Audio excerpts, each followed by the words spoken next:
jadi pusat spiritual dan suasananya metropolis. Tapi apa yang terjadi? Sifat-sifat keburukan muncul dan orang-orangnya tergerak pada nilai-nilai yang tidak baik. Orangnya disebut dengan jahil, sifatnya disebut dengan jahlun, dikumpulkan keduanya menjadi jahiliyah. Itu kondisinya. Yang paling menarik untuk menunjukkan kepada kita bagaimana dahsyatnya perubahan Al-Quran ini dan hikmah yang dibawa oleh Nabi Muhammad SAW.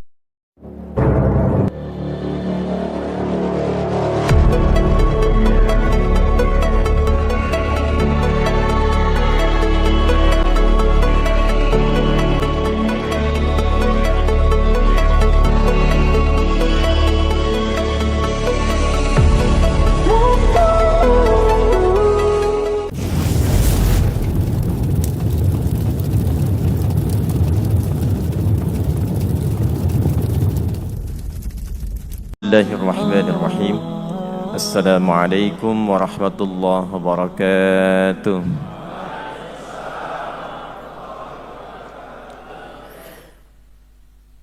Alhamdulillahilladzi allafa baina qulubina fa asbahna bi ni'matihi ikhwana.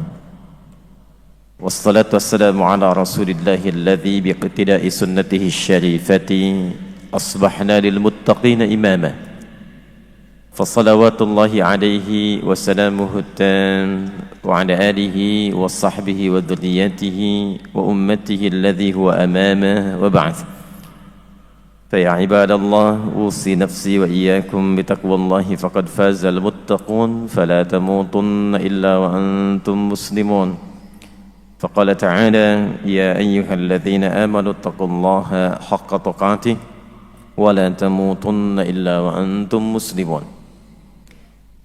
Yang kami hormati dan saya sangat bangga sekali berada di kampus yang megah ini, Universitas Muhammadiyah Surabaya.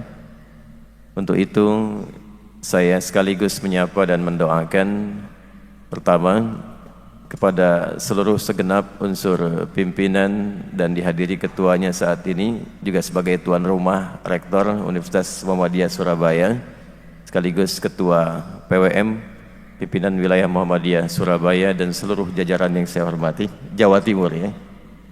Kemudian PDM juga hadir saat ini, sekira lengkap tadi telah memberikan sambutan.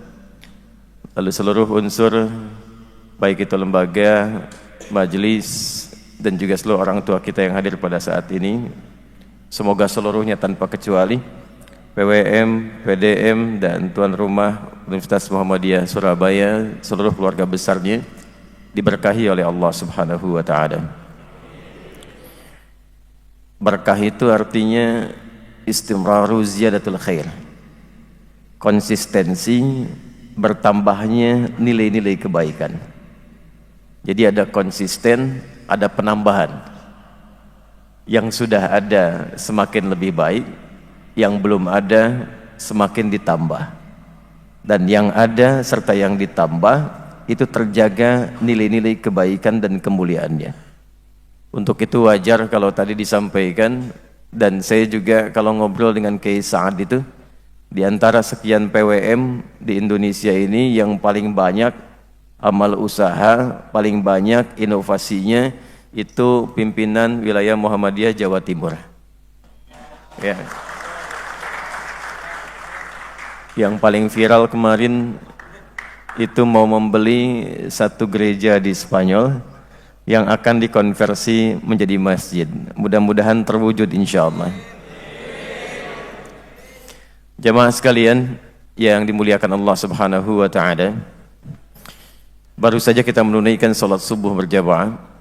Semoga salat kita diterima oleh Allah Subhanahu wa Ta'ala. Dan dalam rangka tabligh akbar ini kita melihat satu judul besar yang terpampang di balagh kita, yaitu ikhtiar menyelamatkan semesta. Bagi umat Islam, sesungguhnya menyelamatkan semesta itu tidak menjadi ikhtiar biasa lagi. Karena setiap hari itu menjadi bagian wajib yang kita mohonkan kepada Allah 17 kali dalam sehari, setelah kita memuji Allah Subhanahu wa taala yang merawat dan juga memenuhi kebutuhan serta menjaga alam semesta, kita bacakan Alhamdulillahi Rabbil Alamin. Alnya di situ bukan ma'rifat, tapi istighraq. Ma'rifat hanya menunjuk kepada satu hal yang khusus, istighraq menunjuk kepada semua bagian tanpa kecuali. Jadi kalau saya katakan jami'ah, kampus masih umum. Tapi kalau saya katakan al-jami'ah, kampus yang ini bukan yang lain, itu ma'rifat namanya. Tapi kalau sudah menggunakan alnya itu istighraq, maka menunjuk pada semua tanpa kecuali. Segala tercakup di dalamnya. Alhamdulillah, semua pujian, baik kecil, menengah, ataupun besar, tanpa kecuali. Lillahi, ditujukan seluruhnya hanya kepada Allah saja. Rabbil alamin, Rabb dengan sifat rububiyahnya, yang merawat, yang memberikan kebutuhan, yang menjaga, yang menyempurnakan. Al-alamin, sigatnya jam'ul jama', alam saja sudah jama'. Jadi kalau dijamakkan lagi menjadi al-alamin, menjaga, merawat, memberikan kebutuhan seluruh semesta. Alam hewan, alam tumbuhan, alam malaikat, alam jin, dan khususnya alam manusia. Jadi ketika Allah kemudian menegaskan bahwa zatnya Rabbul Alamin, maka secara otomatis kita sebagai hambanya, secara otomatis dengan komitmen yang kita sampaikan, kita terbawa dan memiliki kewajiban untuk menjaga, melestarikan, dan menaati seluruh ketentuan yang telah Allah tetapkan. Itulah gambaran dari ikhtiar yang tertuliskan di judul besar kita saat hari ini. Hadirin sekalian, bagaimana caranya? Saya ulangi, bagaimana caranya? Ternyata tanpa kita minta, indahnya Al-Quran itu selalu memberikan pedoman yang sifatnya terukur, terstruktur, jelas, dan langsung diberikan tuntunan. Allah menyifati dirinya dengan Rabbul Alamin. Kita bertanya bagaimana berikhtiar menjaga semesta ini sehingga lahir kehidupan yang selalu mencerahkan dan berkemajuan. Lalu dijawab dengan dipilihnya seorang nabi, seorang rasul, yang diantara risalahnya adalah membimbing umatnya bagaimana berikhtiar kemudian menjaga semesta alam ini sehingga tertata rapi sesuai dengan apa yang telah Allah tetapkan. Maka turunlah kemudian Quran surah ke-21 Al-Anbiya di ayat 107 itu. Wa ma arsalnaka illa rahmatan lil alamin. Al-Fatihah, alhamdulillahi rabbil. Cara menjaganya, wa ma arsalnaka illa rahmatan lil alamin. Baik. Fokus baik-baik ya. Quran surah ke-33 di ayat ke-21. Saya ulangi, Quran surah 33 Al-Ahzab di ayat ke-21. Laqad kana lakum fi Rasulillahi uswatun hasanah. Lanjut. Bukan. Tahan sebentar. Lanjut ayat berikutnya. Saya sedang urutkan ayat-ayatnya supaya semua jadi kurikulum, ya. Karena itu Anda tenang dulu. Saya urutkan dulu Qur'annya, nanti saya turunkan hadisnya. Jadi ngaji kita nanti dengan Al-Qur'an, dengan hadis, dengan Qur'an, dengan hadis, baru kemudian kitab-kitab ulamanya. Saya turunkan judul besar ini dan saya baru tahu temanya sekarang. Nanti saya turunkan ayatnya, saya turunkan hadisnya, qaul ulamanya, baru kemudian ikhtiar kita untuk mewujudkannya. Ayat pertama tadi Al-Fatihah. Ayat kedua Al-Anbiya di Quran surah ke-21 ayat 107. Yang ketiga Quran surah 33 ayat 21. Yang keempat Quran surah ketiga di ayat ke-31. Saya ulangi, Quran surah ketiga Ali Imran di ayat ke-31. Qul in kuntum tuhibbunallaha fattabi'uni yuhibbukumullahu wa yaghfir lakum dzunubakum. Terakhir baru kita masuk ke dalam Quran surah ketiga Ali Imran di ayat 190 sampai dengan ayat 200, dan inilah kunci pertemuan kita di subuh ini yang kelak akan dicantumkan tafsirnya melalui keterangan Nabi sallallahu alaihi wasallam, kemudian dimasukkan dalam satu hadis oleh Imam Abu Daud yang bernama Sulaiman As-Sijistani di dalam kitab sunannya nomor hadis 1367, rawinya dari sahabat junior Ibnu Abbas radhiyallahu taala anhuma. Jadi yang akan kita bahas subuh kali ini ada 5 ayat dan 1 hadis. Baik, kita masuk kepada aspek yang kedua. Hadirin sekalian, jemaah sekalian rahimani rahimakumullah.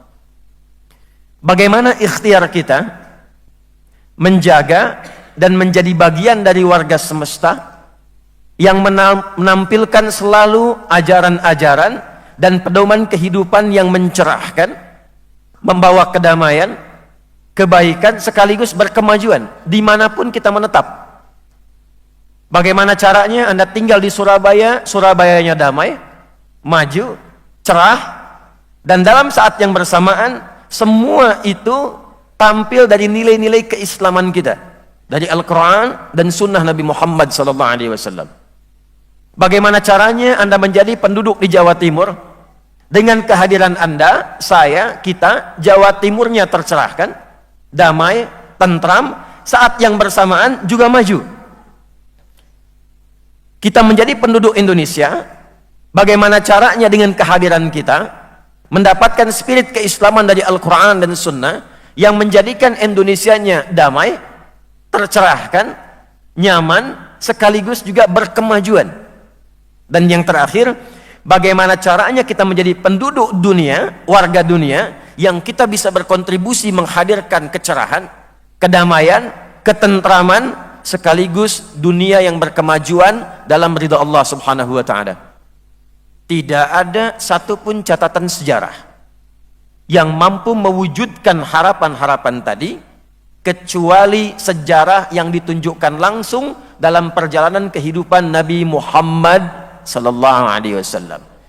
Baik, sebelum ke ayat, saya ingin membawa kita ke suasana sejarah dulu. Nabi Muhammad diutus di mana? Di Mekah. Baik, jangan lihat Mekah sekarang. Saat beliau diutus 571 Masehi, keadaan Mekah pada masa itu, saya tanya, maju atau belum maju? Damai atau tidak? Tidak. Perhatikan, kriminalitas tinggi, begal, bukan hanya banyak, tapi bahkan sekampung itu bisa begal semua. Kampungnya namanya Kampung Gifar. Pezina, itu semua jenis zina terdapat di masa itu. Jadi kalau mereka berzina, zinanya saking profesionalnya, semua jenis zina itu dilakukan. Bukan hanya antar, misal beda tempat, beda RW, beda RT, beda rumah, itu bahkan bisa terjadi antara hubungan keluarga atau teman-teman dekat. Jadi kalau kumpul begini antar suami, bosan dengan istrinya, itu malamnya bisa tukeran. Ya. Mabuk, paling sempurna pemabuk di masa itu. Pemabuk amatiran itu sehari 5 kali mabuknya. Itu yang amatir. Ya, kebayang bagaimana yang profesional, ya. Pembegal banyak, pezina banyak, pemabuk banyak, penipu banyak, pembunuh banyak. Karena tidak kenal dengan nilai-nilai kebaikan. Nilai-nilai tadi tidak menghadirkan kedamaian, tidak menghadirkan kecerahan, dan menghambat kemajuan yang terjadi. Sekalipun pada masa itu Mekah itu menjadi pusat spiritual dan suasananya metropolis. Tapi apa yang terjadi?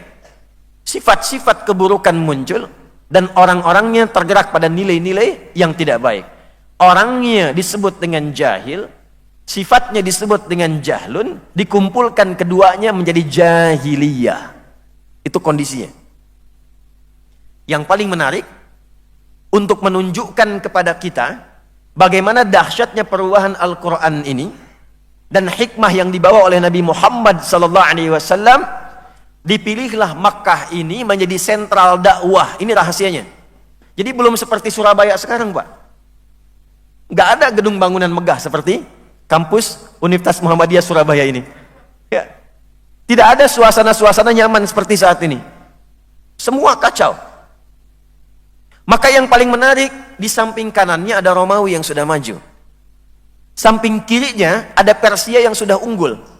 Allah tidak mengutus Nabi Muhammad SAW di lingkup Romawi, tidak di Persia, tapi diutus di tempat yang terbelakang ini dalam segi kemajuannya dan banyak tindakan kriminalitasnya untuk menunjukkan inilah mukjizat terbesar Al-Quran yang dipandu oleh sunnah Nabi Muhammad SAW, mampu merubah tempat yang penuh dengan kriminalitas dan terbelakang menjadi tempat berkemajuan yang mencerahkan dan titik sentral spiritual yang memberikan semua kemajuan pada setiap tempat yang dipijak oleh orang-orang yang belajar darinya.